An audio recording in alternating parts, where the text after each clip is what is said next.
नमस्कार दोस्तों, मेरा नाम है विमल सिंह बालाजी स्टडी अड्डा में आप सभी का स्वागत। आज तारीख आपकी 13 सितंबर 2023 की। सभी अपडेट शिक्षा संबंधित आपको इस वीडियो में देखने को मिलेंगे और जो करंट अफेयर से रिलेटेड अपडेट हैं वो टेलीग्राम चैनल पर मॉर्निंग में हम भेज चुके हैं। सबसे पहली अपडेट, बिहार में 1 लाख शिक्षकों की रिक्तियां अगले महीने आपकी आएंगी, जो कि कल हमने आपको बताया था।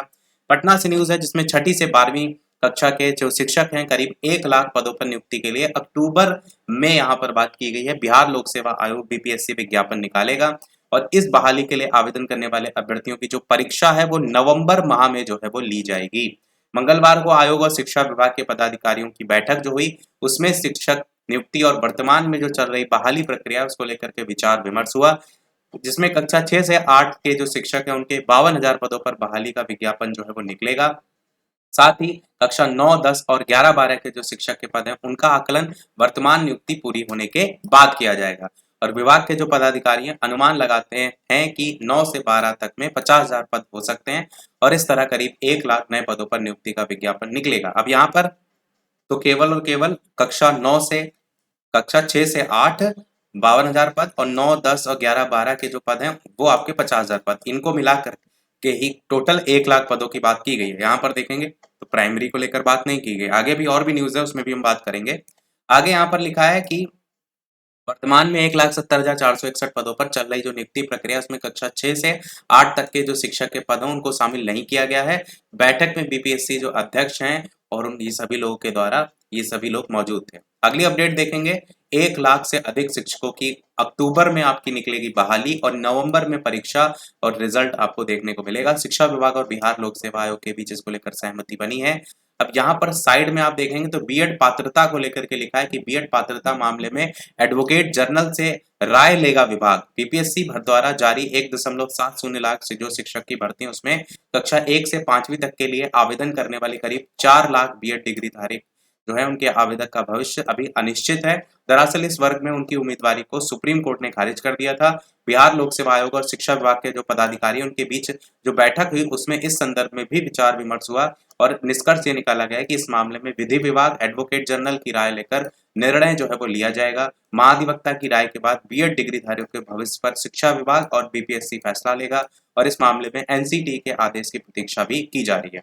यहाँ पर सेंटर में लिखा है 25 या उसके बाद माध्यमिक और उच्च माध्यमिक और माह के अंत तक आएगा प्राथमिक का रिजल्ट। तो ये आपको यहाँ पर क्लियर किया गया है कि कब आपका प्राथमिक का रिजल्ट आएगा। और जो कल आपने एक तारीख देखी थी वो तारीख थी डीएलएड के रिजल्ट को लेकर। बिहार में जो डीएलएड है उसकी तारीख 14 करके लिखी थी, 14 सितंबर। वो आपके बिहार का डीएलएड अलग है और ये टीचर का रिजल्ट का प्राइमरी टीचर का रिजल्ट बिहार का अलग है। बाकी इसमें वही सारी चीजें बताई गई हैं कि माध्यमिक और उच्च माध्यमिक का रिजल्ट निकलने के 3-4 दिनों बाद प्राथमिक का रिजल्ट निकलने की संभावना है और इस महीने के अंत में 28 से 30 सितंबर के बीच ये रिजल्ट निकल सकता है। इससे पहले बीएड अभ्यर्थियों की प्राथमिक शिक्षक पद के लिए पात्रता पर स्थिति पूरी तरीके से स्पष्ट जो है वो हो जाएगी। बाकी यहाँ पर मुख्यमंत्री ने क्या निर्देश दिए कि जल्द से जल्द भर्ती हो, नई भर्ती को लेकर बात हो, वही सारी चीजें। अगली अपडेट आपकी 13/9/2023 की ही दैनिक भास्कर, जहां पर 1 लाख शिक्षकों की आएगी वैकेंसी, जिसमें भी वही सारी चीजें लिखी हैं। और यहाँ पर बीएड अभ्यर्थियों को लेकर संशय की स्थिति अभी बताई गई है कि 3.90 लाख के जो प्राथमिक शिक्षक हैं उनके बनने पर अभी संशय है और इसको लेकर के जो महाधिवक्ता है शिक्षा विभाग के अनुसार महाधिवक्ता से जो है वो राय विमर्श कर करके जो बीपीएससी है उसको जानकारी दी जाएगी, वो यहाँ पर बताया गया है।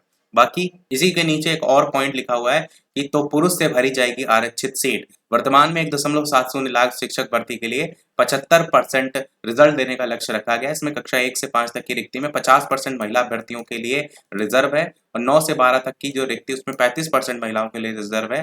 हाई स्कूल में महिला अभ्यर्थियों की संख्या कम होने पर सीट जो है वो पुरुष अभ्यर्थियों से भरे जाएंगे, ये भी यहाँ पर बताया गया है। यहाँ पर तो 9 से 12 की बात की गई है, क्या ये चीज आपका प्राथमिक के लिए भी होगी, ये जब आगे समय आएगा तब पता चलेगा। प्राथमिक और प्राइमरी और मिडिल का एक ही शैक्षिक कैलेंडर है। न्यूनतम जो अंक है उस पर छूट देने को लेकर विचार भी चल रहा है। हाई स्कूल शिक्षकों का परिणाम 25 तक आएगा, कक्षा 1 से 5 तक के लिए नहीं आएंगी वैकेंसी। ये चीज यहाँ पर ध्यान देने वाली बात है कि अक्टूबर में जो आने वाली वैकेंसी है उनमें कक्षा 1 से 5 तक की रिक्तियां नहीं आएंगी। ये बात यहाँ पर बहुत ही महत्वपूर्ण लिखी हुई है। इन कक्षाओं के लिए पर्याप्त संख्या में शिक्षक रहने का अनुमान है।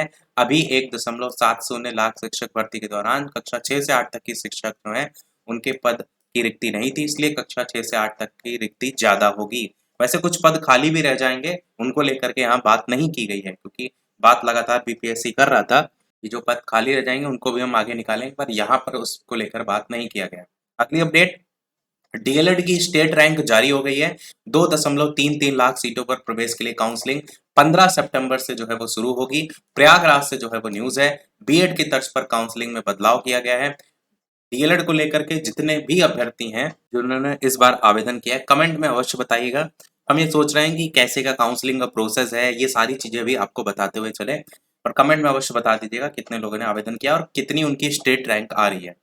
अब यहाँ पर बताया गया है कि 2023 में प्रवेश लेने के लिए आवेदन करने वाले 3,36,572 अभ्यर्थियों की स्टेट रैंक परीक्षा नामक प्राधिकारी की जो वेबसाइट है उस पर मंगलवार को अपलोड कर दी गई है। वर्गवार श्रेणीवार मेरिट के अनुसार पहले चरण की ऑनलाइन काउंसलिंग और कॉलेज आवंटन 15 सितंबर से शुरू होगा। प्रदेश के 67 जिला शिक्षा और प्रशिक्षण संस्थान डाइट और सीटीई की 10,600 और 2,974 निजी कॉलेजों की 2,22,750 कुल मिलाकर 2,33,350 सीटों पर प्रवेश के लिए पहले चरण की काउंसलिंग 6 अक्टूबर तक जो है वो चलेगी। प्रवेश के बाद अभ्यर्थियों की जो सूचना है वो 17 अक्टूबर तक अपलोड की जाएगी, और दूसरे चरण की जो काउंसलिंग है वो 26 अक्टूबर से 10 नवंबर तक चलेगी, और 20 नवंबर तक अभ्यर्थियों की सूचना दी जाएगी, और प्रशिक्षण 21 नवंबर से आपका स्टार्ट भी हो जाएगा। सेंटर में बताया गया कि बीएड की तर्ज पर काउंसलिंग में बदलाव किया गया है, जहां पर आप पहले 5,000 रुपए जमा आपको करने होंगे।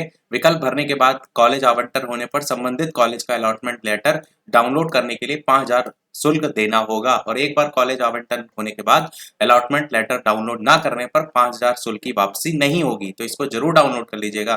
पिछले साल तक 10,000 प्रशिक्षण शुल्क सीधे कॉलेज में जमा करना होता था। इसके चलते तमाम अभ्यर्थी कॉलेज आवंटन तो करा लेते थे, लेकिन प्रवेश नहीं लेते थे, सीट खाली रह जाती थी, इसलिए ये फैसला लिया गया है। साइड में ये भी बताया गया है कि बीएससी बायो का नया कट ऑफ जारी, जहां पर इलाहाबाद विश्वविद्यालय को लेकर के बात जो है वो की गई है। अगली अपडेट, डीएलएड में प्रवेश के लिए काउंसलिंग 15 तारीख से आपकी होगी।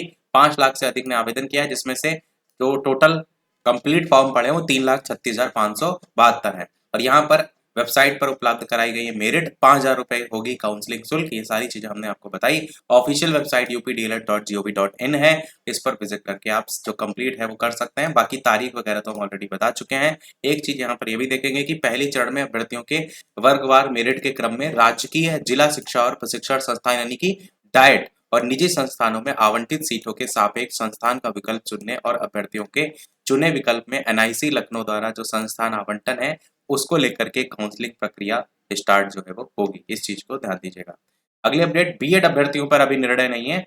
पटना से ही न्यूज है। शिक्षक भर्ती को लेकर के, बिहार शिक्षक भर्ती को लेकर के ही बात की गई है, जिसमें बताया गया है कि आयोग और शिक्षा विभाग के पदाधिकारियों के बैठक में विमर्श हुआ है। इसमें मेन जो पॉइंट है वो यही है कि महाधिवक्ता से राय लेने के बाद निर्णय जो है वो लिया जाएगा। हालांकि कल की न्यूज में तो सीधे सीधे कह दिया गया था कि जो है अब फाइनल हो गया, परंतु यहाँ पर महाधिवक्ता से निर्णय लेने के बाद जो है वो की गई है। लास्ट अपडेट इस वीडियो की। इसके अलावा वीडियो लाइक शेयर सब्सक्राइब कीजिएगा कि महिला शिक्षकों की बहाली मामले में आदेश सुरक्षित। पटना से न्यूज है, जिसमें पटना हाईकोर्ट ने 1980 में महिला शिक्षकों की नियुक्ति में हुई जो अनियमितता थी उससे संबंधित मामले पर सुनवाई पूरी करके अपना आदेश सुरक्षित कर लिया है, उसी को लेकर के यहाँ पर बताया गया। तो ये हमारे अपडेट में, वीडियो लाइक शेयर सब्सक्राइब कीजिएगा। मिलते हैं अगले अपडेट में, तब तक के लिए नमस्कार, जय हिंद।